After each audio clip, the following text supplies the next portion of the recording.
They are the ISIS of the Western Hemisphere, the vicious Salvadoran gang known as MS-13.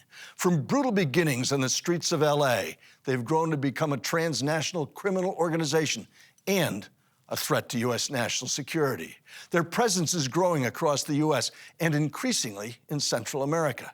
Our Frontlines team went to El Salvador, where MS-13 began, to find out how the gang's leaders managed to run their international criminal enterprise, even from behind bars. La MS es una pandilla muy fuerte, muy bien estructurada, ¿verdad? Con redes quizás a nivel centroamericano, a nivel del Caribe y de Europa incluso. Prácticamente desde las cárceles se ha estado operando toda la parte criminal y delictiva, ¿verdad? Sí, ellos tienen control con muchos gangs.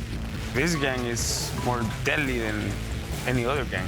The other gangs used to run by rules, and this one don't run by rules. They just don't care. Yeah, they're brutal.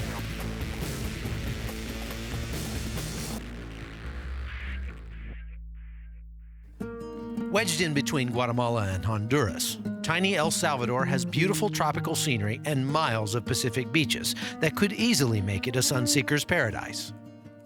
But tourism here has suffered for decades because El Salvador has gotten a reputation as one of the most violent countries on earth. Starting with the brutal civil war that followed a socialist coup in 1979, repression and crime exploded like one of the country's many volcanoes, spewing death as criminal elements took root and grew with little to stand in their way.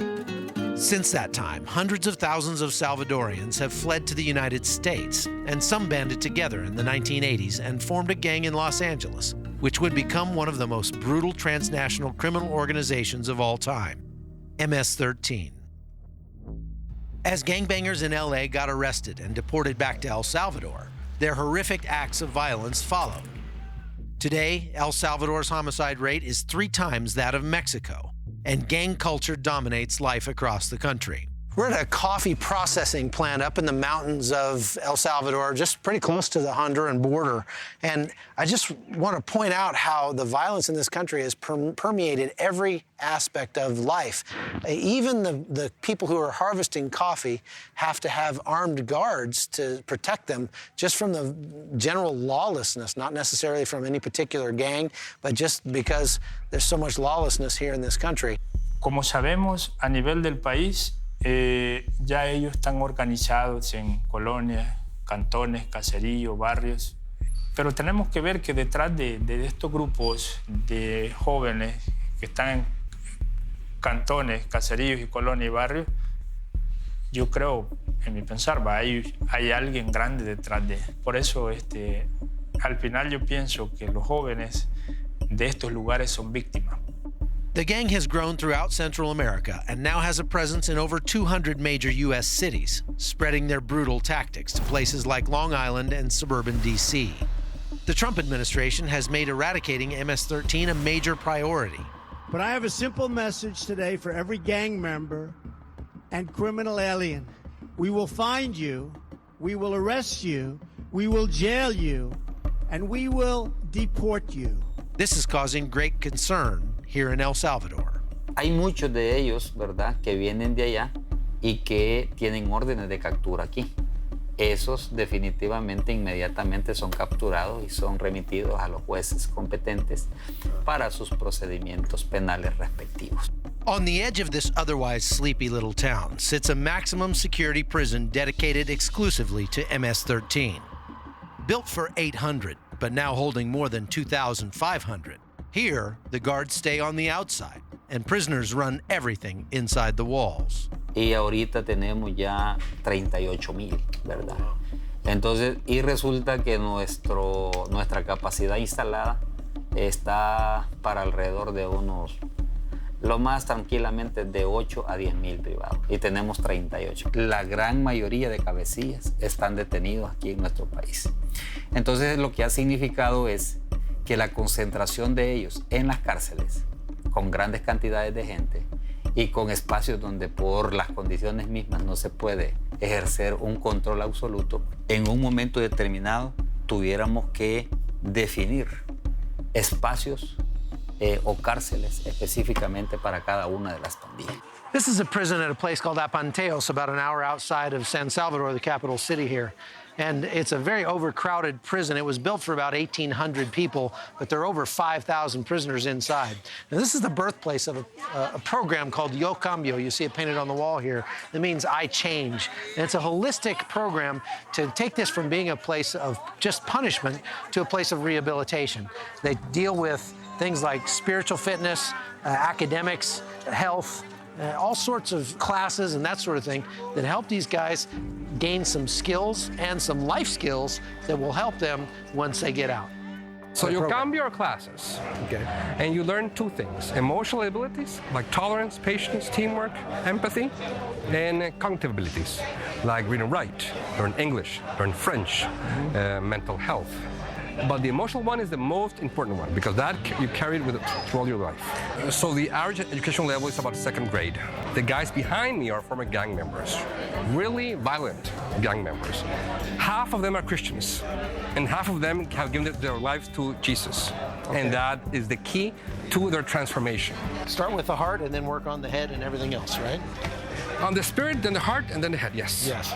Warden Maria Baños gave us a tour of the 11 cell blocks that make up her prison, including one dedicated exclusively to gang members from MS-13. Another block holds those who have renounced the gang, a virtual death sentence in this country. We got these people here that they don't want nothing to do with that gang no more. How hard will it be for them when they get out of here? Here, especially here in El Salvador, it's really difficult because it's controlled by the two major gangs, it's MS and 18, right? Mm-hmm. So you gotta imagine, see, if you come from a group and you desert them like they say it, the pay of that is death. And if it's not you they'll get your family, trying to erase all meaning of you. That's what they do. So a lot of these people, what they do is migrate. They go somewhere else. It's not just, I'm not talking about literally just the United States, but Mexico, Guatemala, Nicaragua, Costa Rica, anywhere. That's what's happening here. En las personas que han pertenecido en las pandillas. She's telling me that this situation is kind of worrying in that the United States is collecting up all these MS-13 gang members and shipping them back to El Salvador because they don't have the capacity to have a bunch more people in prison. And she's hoping that there will be programs that will help try to keep these guys out of the gangs once they get back here. The United States government actually provides some help to this prison and the prison system here in El Salvador by providing some equipment and things like that. I guess the concept is that it's cheaper for us to help them here, prevent people from getting into a life of crime and coming to the United States, than it would be to do what we're doing now, which is arrest them in the United States and deport them back here. Yo creo que sí es importante decir de que de alguna manera hemos estado en problema, pero que sí tenemos, ¿verdad?, bien clarito y bien definido cuáles son las líneas de acción.